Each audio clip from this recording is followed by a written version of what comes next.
Hello everyone, welcome to Ninestar academy. आज के इस वीडियो में हम लोग बात कर रहे होंगे एमआईटी वर्सेस वीआईटी। दोनों का कंपैरिजन यहाँ पर होने वाला है। कौन सा बेस्ट ऑप्शन रहेगा, किधर आपको जाना चाहिए, किधर से बचना चाहिए, सारी चीजें यहाँ पर कवर हो रही होंगी।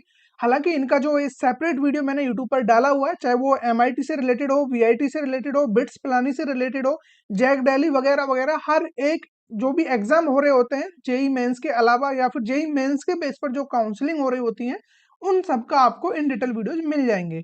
ठीक है, तो बिना टाइम वेस्ट किए हुए आज हम इनका कंपैरिजन करते हैं और उसके बाद लास्ट तक पहुंचते पहुंचते आपको आइडिया लग जाएगा कौन सा आपके लिए यहाँ पर बेटर ऑप्शन होने वाला है।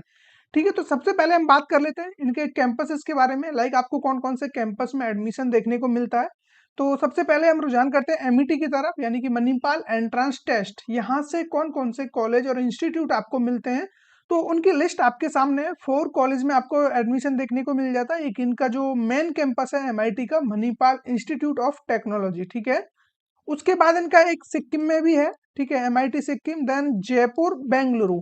4 कैंपस आपको देखने को मिलते हैं। और उसके अलावा हम बात करें वीआईटी की, तो वीआईटी में भी यहाँ पर आप लोगों के लिए 4 ऑप्शंस अवेलेबल है इन इंडिया। ठीक है, जिसमें से फर्स्ट आपका वीआईटी वेल्लोर, जो कि यहाँ का मेन कैंपस है। उसके अलावा वीआईटी चेन्नई। ठीक है, तो जो सबसे पुराने कॉलेज है ये 2 ही हैं, और जिनकी रेपुटेशन वगैरह या फिर जिनके बेस पर एडमिशन मिलता है वो ये 2 कैंपस ही हैं। उनके अलावा 2 कैंपस और है यहाँ पर, वीआईटी एपी अमरावती वाला, देन यहाँ पर एक आपका वीआईटी भोपाल।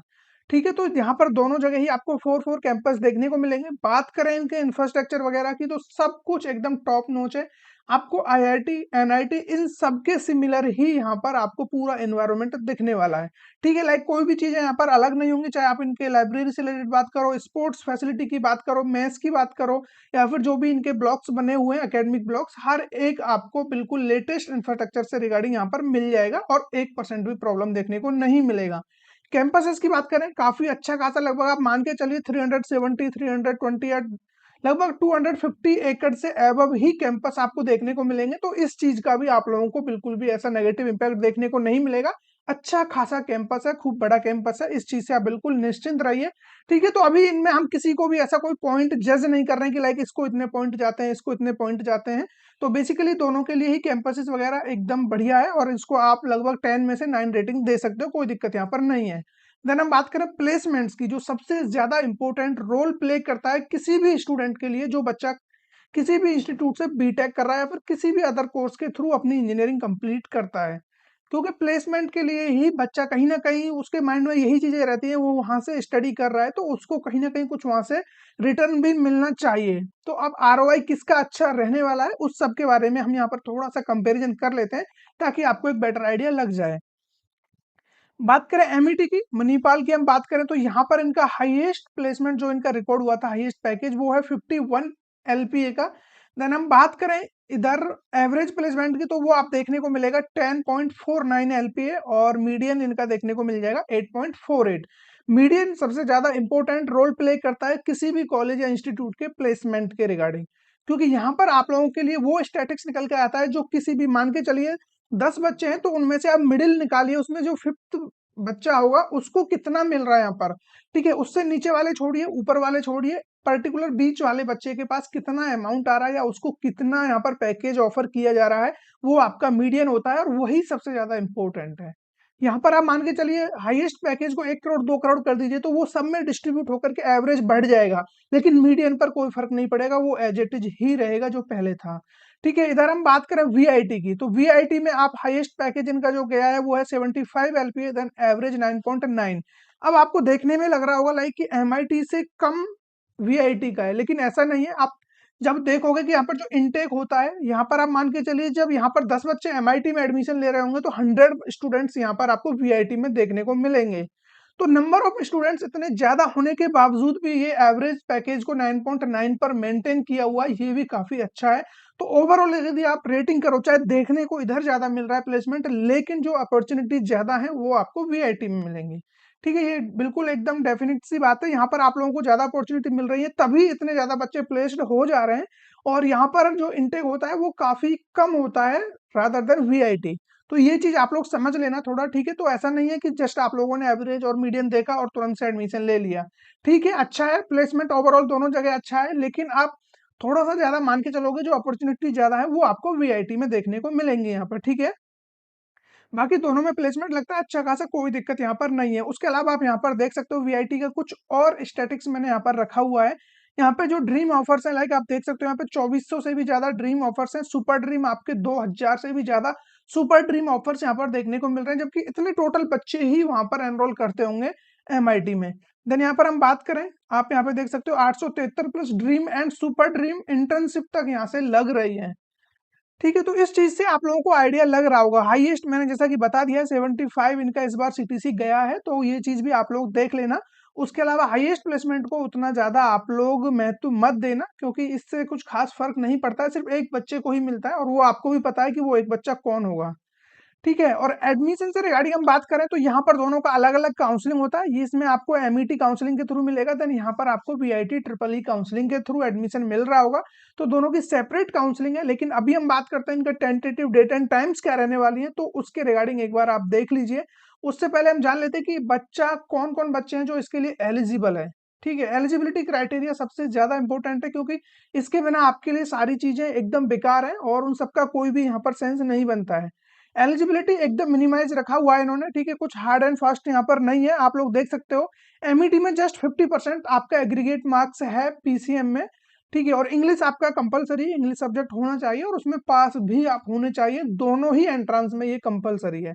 इधर आप बात करें वीआईटी ट्रिपल ई की, तो यहाँ पर आपको 60% चाहिए। इससे थोड़ा सा ज्यादा मार्क्स लेकर आने पड़ रहे होंगे, लेकिन ओवरऑल ठीक है, 60% बच्चा इजीली लेकर आ जाता है। एटलीस्ट आपके 75% का तो यहाँ पर टेंशन बिल्कुल भी नहीं है, ठीक है। और बाकी जो इनका लाइक एग्जाम होता है वो काफी, जो उसका लेवल होता है वो लो होता है जेई मेन से, ठीक है। जेई मेन से काफी आसान पेपर होता है।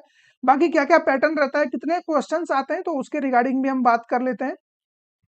उससे पहले देख लेते हैं क्या क्या डेट एंड टाइम्स रहने वाली है। फर्स्ट वीक ऑफ अप्रैल में आपका लास्ट डेट रहेगा अप्लाई करने के लिए। देखिए यहाँ पर आप लोगों को 2 बार एग्जाम देने को मिलेगा, किसमें, एमईटी में, ठीक है। एमईटी का 2 बार एग्जाम हो रहा होता है, जिसमें भी आप बेस्ट स्कोर करते हो उसमें आपको एडमिशन मिल जाता है और वही आपका एज ए रैंक कंसिडर किया जाता है, ठीक है। उसके अलावा सेकंड फेज है इनका, सेकंड फेज में भी आप देख सकते हो डेट एंड टाइम, लेकिन जो काउंसलिंग होगी वो आपकी लगभग मई जून में ही देखने को मिलेगी, ठीक है। तो काउंसलिंग एक टाइम पर ही हो रही होगी दोनों फेज की। इधर हम बात करें वीआईटी ट्रिपल ई की, तो यहाँ पर आपको 31 मार्च लास्ट डेट रहने वाली है एप्लीकेशन फॉर्म फिल करने के लिए। देन हम बात करें यहाँ पर 21 से 27 अप्रैल को आपका एग्जाम हो रहा होगा, देन 30 अप्रैल को रिजल्ट डिक्लेयर हो जाएगा और यहाँ पर काउंसलिंग आपकी मई जून में हो रही होगी। तो overall date and time table दोनों का ही सिमिलर रहने वाला है, तो इस चीज से कुछ खास इंपैक्ट नहीं पड़ेगा। और ये टाइम टेबल काफी अच्छा है, क्योंकि तब तक आपका जेई मेंस का एग्जाम वगैरह सब कुछ यहाँ पर कंप्लीट हो चुका होगा, तो उस चीज का भी आपको टेंशन यहाँ पर नहीं रहेगा, ठीक है। अभी हम बात करें नंबर ऑफ क्वेश्चंस कितने होते हैं, तो यहाँ पर आप देख सकते हो टोटल 2 घंटे का आपका एमईटी का एग्जाम होगा, जिसमें आपको 10 प्लस 5 यानी कि 10 आपके होंगे यहाँ पर ऑब्जेक्टिव, 5 होंगे न्यूमेरिकल। इसी तरीके से आपके केमिस्ट्री में होगा। देन हम मैथ की बात करें 15 यहाँ पर होने वाले हैं ऑब्जेक्टिव, 5 न्यूमेरिकल, 10 इंग्लिश के होंगे, वर्बल के आपके। तो ओवरऑल यहाँ पर 60 क्वेश्चन आपको देखने को मिलेंगे। टाइम रहेगा 2 आवर पर क्वेश्चन, आपको 2 मिनट्स यहाँ पर मिलने वाला है। देन उसके बाद हम बात करें वीआईटी ट्रिपल ई की, जहां पर आपको 2.5 आवर मिलता है। देन यहाँ पर क्वेश्चंस की बात करें तो 125 क्वेश्चन यहाँ पर रहते हैं। अब 125 किस तरीके से डिस्ट्रीब्यूट किया गया है वो आप यहाँ पर देख पा रहे होंगे। मैथ एंड बायोलॉजी जो भी आपके पास रहेगा 40 क्वेश्चन, फिजिक्स केमिस्ट्री 35 रहेगा पर सब्जेक्ट, एप्टीट्यूड में 10 क्वेश्चन, इंग्लिश में 5 क्वेश्चन यहाँ पर रहने वाले हैं, ठीक है। उसके अलावा हम बात करें नेगेटिव मार्किंग की, तो नेगेटिव मार्किंग में आपको देखिए एमईटी की हम बात करें तो एमईटी में डेफिनेटली आपको नेगेटिव मार्किंग देखने को मिलेगा। यहाँ पर आपको करेक्ट करने पर 4, देन रॉन्ग करने पर -1 देखने को मिलेगा। और वीआईटी ट्रिपल ई में कोई भी नेगेटिव मार्किंग नहीं होता है, तो यहाँ पर ये आपके लिए एक बेस्ट ऑप्शन है वीआईटी में, क्योंकि यहाँ पर आप नंबर ऑफ क्वेश्चंस ज्यादा अटेम्प्ट कर सकते हो, जबकि वहां पर आप लोगों को डर रहेगा कहीं ना कहीं गलत ना हो जाए। तो ये चीज यहाँ पर एक एडवांटेज है वीआईटी ट्रिपल ई में, कोई भी नेगेटिव मार्किंग आपको देखने को नहीं मिलेगा।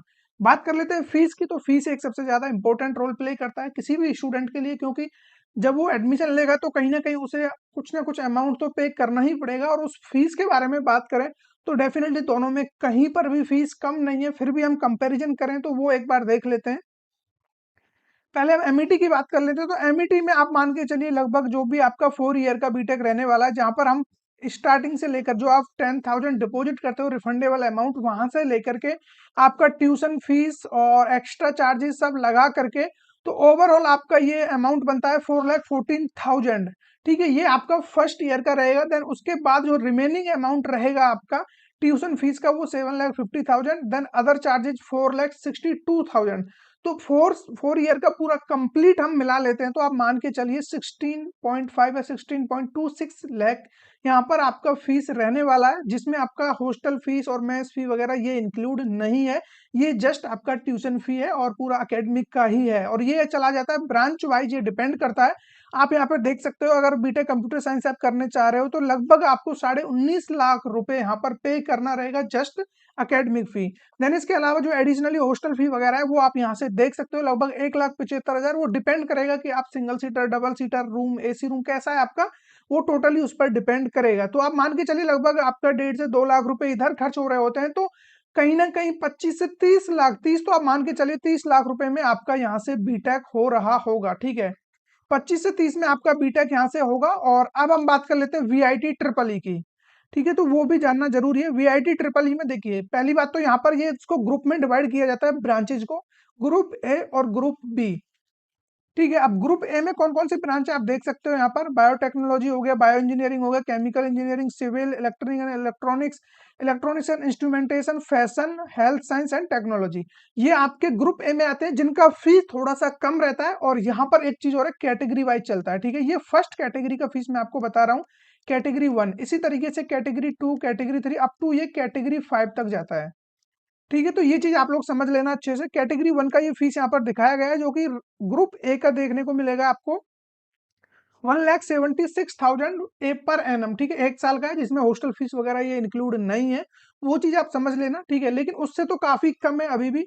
अब हम बात करें जैसे जैसे कैटेगरी बढ़ता जाएगा तो ये अप टू 5 लाख तक चला जाएगा पर ईयर। तो लगभग आप मान के चलिए पूरे बीटेक का आप यहाँ से करोगे 20 से 25 तक जाएगा आपका, जब बिल्कुल आप लास्ट वाला यहाँ पर ऑप्शन ले रहे हो। ठीक है, तो 20 से 25 लाख कब लग रहा है, जब आप कैटेगरी 5 में ले रहे हो। लेकिन आपको कैटेगरी 5 में एडमिशन नहीं लेना है, कैटेगरी 1 और कैटेगरी 2 यहाँ पर मिलता है तो आपके लिए वर्थ इट है। अदरवाइज यहाँ पर कोई भी सेंस नहीं है अगर आप एनरोल कर रहे हो तो।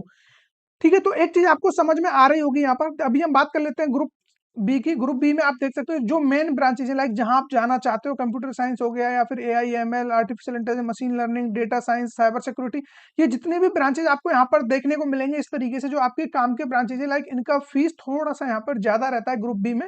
यहाँ पर आप देख सकते हो 1,98,000, लगभग 2 लाख यहाँ पर रहने वाला है आपका कैटेगरी 1 का। अब इसी तरीके से आप कैटेगरी 5 तक जाते हो तो ये आपका कहीं ना कहीं 6 लाख तक ये अमाउंट चला जाता है। ठीक है, तो 6 लाख तक ये अमाउंट आपको देखने को मिल जाएगा। तो ये चीज आप लोग समझना कि जो वीआईटी में आप फीस दे रहे हो और जो एमईटी में फीस पे कर रहे हो, तो उन दोनों में काफी डिफरेंस है। जहां आपका कैटेगरी 5 का अमाउंट जा रहा है, कैटेगरी 5 का जो अमाउंट जा रहा है आपका 25 लाख तक, वहां उनका ओवरऑल फीस यानी कि उनके में कैटेगरी वगैरह कुछ नहीं होता है एमईटी में, तो वहां जस्ट इतना आपका लगेगा ही हर एक कंडीशन में। तो अगर आपको कैटेगरी 1 और 2 में वीआईटी में मिल रहा है तो उससे कहीं ज्यादा ये बेटर है, क्योंकि यहाँ आपका जो भी बीटेक है वो लगभग 15 लाख रुपए के समथिंग आपका आराम से हो जाएगा इजीली। अगर आपका 2 लाख से भी जाएगा तो 2 8 हो जाएगा, 8 और यहाँ पर आप मान के चलिए 4 से 5 लाख और हो जाएगा, तो 15 लाख में आराम से हो जाएगा अगर जो आप कैटेगरी 1 और 2 में मिल जा रहा है तो। ठीक है, तो फीस के मामले में डेफिनेटली वीआईटी को ही ज्यादा यहाँ पर चांस जाता है। और बाकी आप यहाँ पर देख सकते हो इनका जो भी लाइक एप्लीकेशन फी रहता है, जब आप फॉर्म फिल करते हो तो 2,000 रुपये आप लोगों का एमआईटी के लिए जा रहा होगा, एमईटी जो इनका एंट्रेंस होता है। देन हम बात करें वीआईटी का, तो यहाँ पर 1,350 रुपीज आपको पे करना पड़ेगा, जो कि दोनों का ही लगभग सिमिलर अमाउंट है, कोई लोड यहाँ पर नहीं है। बात करें रैंकिंग की, तो रैंकिंग में भी आप देख सकते हो यहाँ पर जिधर मणिपाल यूनिवर्सिटी अपना 56 रैंक लेकर बैठा हुआ है इंजीनियरिंग फील्ड में, उधर वीआईटी टॉप 20 में 4 रैंक से लेकर बैठा हुआ है। जिधर हम बात करें यूनिवर्सिटी में 10 रैंक पर आता है, इंजीनियरिंग कैटेगरी में 11th, जो मैं बात कर रहा हूँ यहाँ पर जो 56 है उधर वो 11th रैंक पर आता है वीआईटी। देन यहाँ पर रिसर्च की हम बात करें 13, ओवरऑल 19th इनका रैंक यहाँ पर रहता है। अब एक चीज मैं अगेन आपको बोलना चाहूंगा और हर बार मैं ये चीज बोलता हूँ, रैंकिंग के बेस पे आप किसी भी कॉलेज को जज मत करना। अभी जिस दिन मैं आपको पूरा एनआईआरएफ रैंकिंग यहाँ पर दिखाऊंगा उस दिन आपको एग्जैक्टली आइडिया लगेगा कि रैंकिंग को कौन कौन इंस्टीट्यूट यहाँ पर लेकर बैठा है और जिनकी जो एक्चुअल पोजीशन है वो कहाँ पर होनी चाहिए। ठीक है, ये चीज़ आपको समझ में आनी चाहिए रैंकिंग के भी, लेकिन फिर भी कहीं न कहीं इंफ्रास्ट्रक्चर वगैरह हो गया, वहाँ की फैकल्टी कैसी है, वहाँ का एनवायरनमेंट कैसा है, वहाँ का कल्चर कैसा है, ठीक है? वहाँ की जो भी आप लोगों को लाइक मेस फैसिलिटीज़ और ये सब कुछ ट्रांसपोर्टेशन वगैरह हर एक चीज़ को इंक्लूड करके ही ये रैंकिंग निकाली जाती है और उसके बाद भी फिर उन लोगों की जितनी ज़्यादा भी खातिरदारी हो रही होती है, तो उसके अकॉर्डिंग ऊपर-नीचे भी हो जाता है। तो रैंकिंग को आप लोग उतना ज़्यादा प्रायोरिटी मत देना, लेकिन फिर भी देखने के लिए एक बार को देख लेना तो मणिपाल का जो रैंकिंग है वो काफ़ी कम है। वीआईटी का रैंकिंग अच्छा खासा यहाँ पर देखने को आपको मिल जाएगा। ठीक है, तो ये सारी चीज़ें हैं, यहाँ पर भी आप देख सकते हो ये पूरा एनआईआरएफ रैंकिंग का डेटा है जो मेरे पास है, वहीं से मैंने ये स्क्रीनशॉट उठाया है, तो 56 रैंक पर आपको यहाँ पर ये मणिपाल आपको देखने को मिल जाएगा। ठीक है, तो इधर आपका ये कहीं न कहीं स्टे करता है। तो ये सब कुछ है इन दोनों के कंपैरिज़न के बारे में। इसके अलावा कोई भी पॉइंट है जिसके बारे में आप जानना चाहते हो, उसको आप फटाफट कमेंट करके बता देना, उसका आंसर मैं आपको वहाँ पर कर दूँगा।